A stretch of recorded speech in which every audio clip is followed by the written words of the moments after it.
Merhaba arkadaşlar, Server'in mutfağına hoş geldiniz. Bugün sizlere pratik patates ve soğanınız varsa eğer size güzel bir atıştırmalık, kahvaltılık hazırlıyorum. Yapım aşaması: 3 adet orta boy kuru soğanımı bu şekilde yemeklik doğradım.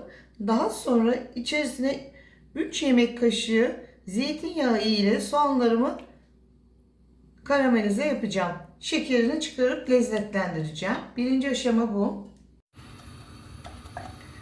Kısık ateşte soğanlarımı kavuruyorum. Kabuklarını soymuş olduğum patateslerimi rendenin iri tarafıyla rendeliyorum.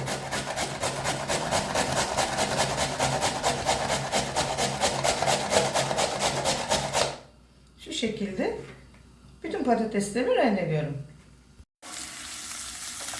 Soğanın şekerini verdim. Şu anda hazır. Ocağın altı kısık ateş. 1 tatlı kaşığı tuz ilave ediyorum bu aşamada. 1 tatlı kaşığı acı kırmızı toz biber ilave ediyorum. Karabiberimi ilave ediyorum. Ve karıştırıyorum. Ocağın altı açık arkadaşlar. Soğanın her noktasını baharatların geçmesine izin veriyorum. Bu şekilde. Rendelemiş olduğum patateslerimi şöyle alıyorum arkadaşlar. Suyunu istemiyoruz. Suyunu böyle sıkıyoruz. Bu suyunu atmayın. Çorbalarda çok lezzet veriyor. Bu şekilde güzelce sıktığımız patatesi soğanların üzerine bırakıyorum. Bu şekilde suyunu almış olduğum patatesleri tümünü soğanların üzerine bırakıyorum. Patateslerin tümünü bıraktıktan sonra tavama karamelize olmuş soğanla birlikte baharatların güzelce içine geçmesi için karıştırıyorum bu şekilde.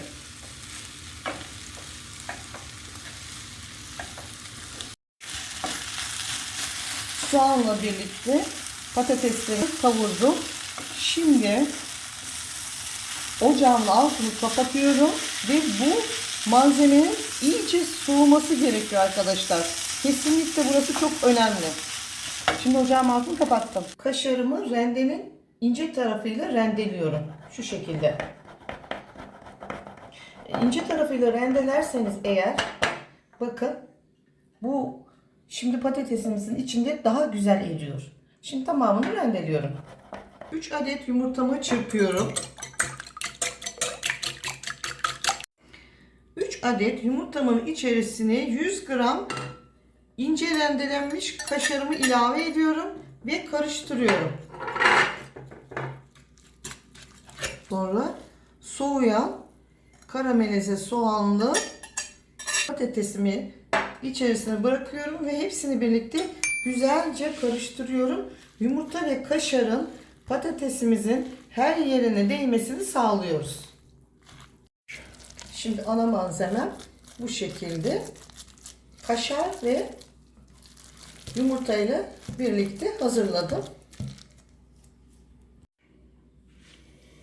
Kapya biberleri şöyle ince ince doğradım. Yeşil biberleri de incecik doğradım. Tekrar küçültüyorum. Çünkü kavurmuyorum bunları. Fresh olması için. Olabildiğince küçük doğrayın. Çünkü çiğden koyacağız bunları.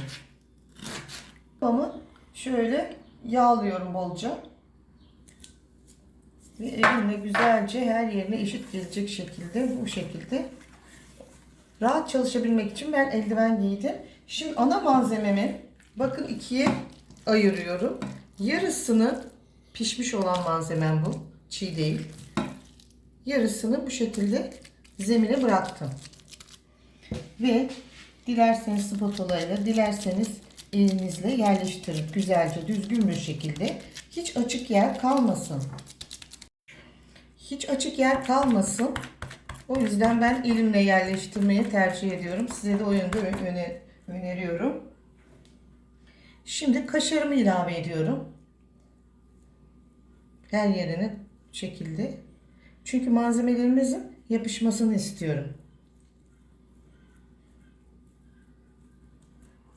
Daha sonra küçücük doğramış olduğum biberlerimi ilave ediyorum. Daha sonra incecik doğramış olduğum, bakın çok ince. Çünkü çiğden koyduğum için bu şekilde sucuklarımı da bakın 1 santim kenarından yer bırakıyorum ki şey yapmasın, taşmasın. Sucuklarımı da yerleştirdikten sonra ikinci kaşarımı koyuyorum. Şimdi sucuklarımı da güzelce yerleştirdim. Bu tarifimizde un, nişasta kullanmıyoruz. Sadece patates. O yüzden glutensiz bir tarif. Sağlıklı, doyurucu. Cumartesi, pazar kahvaltılarında bunu yaptığınız takdirde akşama kadar acıkmazsınız. Tabii ki en azından bu 6 kişilik bir tarif. İnce dilim keserseniz 8 kişilik. Şimdi üst katına diğer malzememi koyuyorum. Şimdi kalan malzememi de şöyle önce biraz inceltiyorum ve bırakıyorum. Her yerini eşit gelecek şekilde yerleştiriyorum.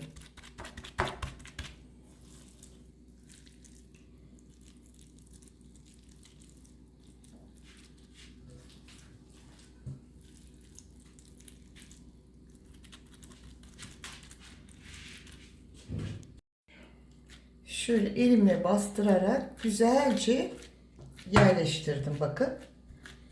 Daha sonra kenarları düzgün olması için şöyle yapıyoruz arkadaşlar.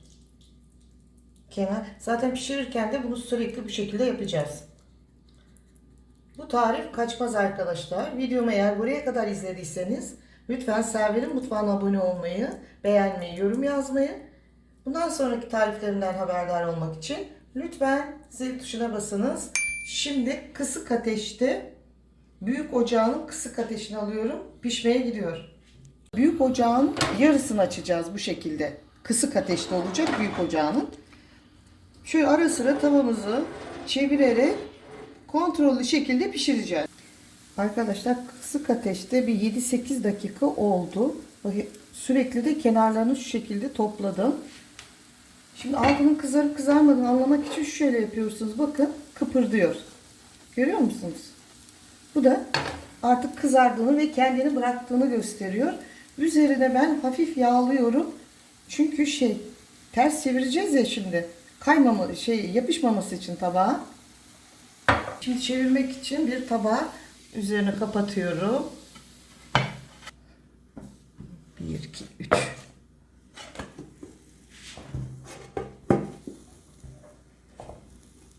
Oh. Şahane oldu.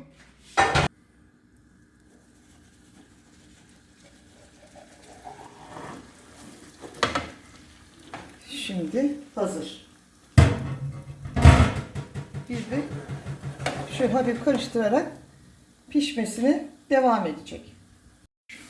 Evet arkadaşlar şöyle yavaş yavaş bakın altı tekrar kızarmaya başladı. Çünkü oynadığından anlayın. Ama iyice kısık ateşe aldım. Güzelce içi pişsin diye bekliyorum. Ve pişerken de işte şu hareketi yaptığımız için bakın arkadaşlar şöyle kenarlarının ne kadar düzgün olduğunu görüyor musunuz? Bakın. O yüzden pişerken sürekli şu hareketi yapacaksınız.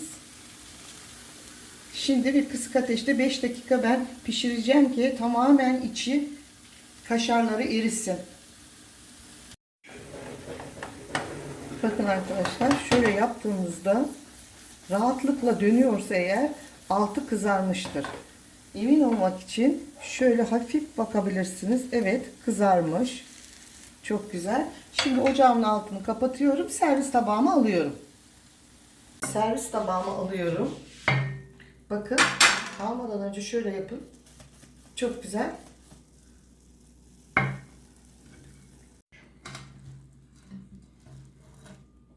Evet. Bakar mısınız ne kadar güzel oldu. Bütün bir şekilde şöyle. Evet arkadaşlar bakar mısınız şu güzelliğe. Bütün içinde gluten yok. Sadece patatesle yapmış olduğumuz bu sağlıklı tarifi sizlere öneriyorum. Kahvaltıya 5 çayına üstün lezzetli tarifimi denemenizi öneriyorum. Arkadaşlar bir dilimimi çıkardım. Şu şekilde size gösteriyorum. Bu şekilde dilimden 6 kişilik tarifim. Eğer 8 kişilik olmasını isterseniz de şu şekilde de kesebilirsiniz. Bakın bu şekilde de 8 kişi oluyor. Çok güzel, üstün lezzetli oluyor. Ben şimdi iç dokusunu da size göstermek istiyorum arkadaşlar. Şöyle açayım içine. O kadar lezzetli oldu ki. Şöyle size göstermek istiyorum. Bakın sucuğu ne kadar güzel pişti içinde. Biberleri de pişirmeden koymamıza rağmen o kadar güzel pişti. Şimdi sizin için ben yiyorum. Bakar mısınız? Olamaz böyle bir lezzet. Bu tarifi arkadaşlar mutlaka deneyin. Süper bir tarif.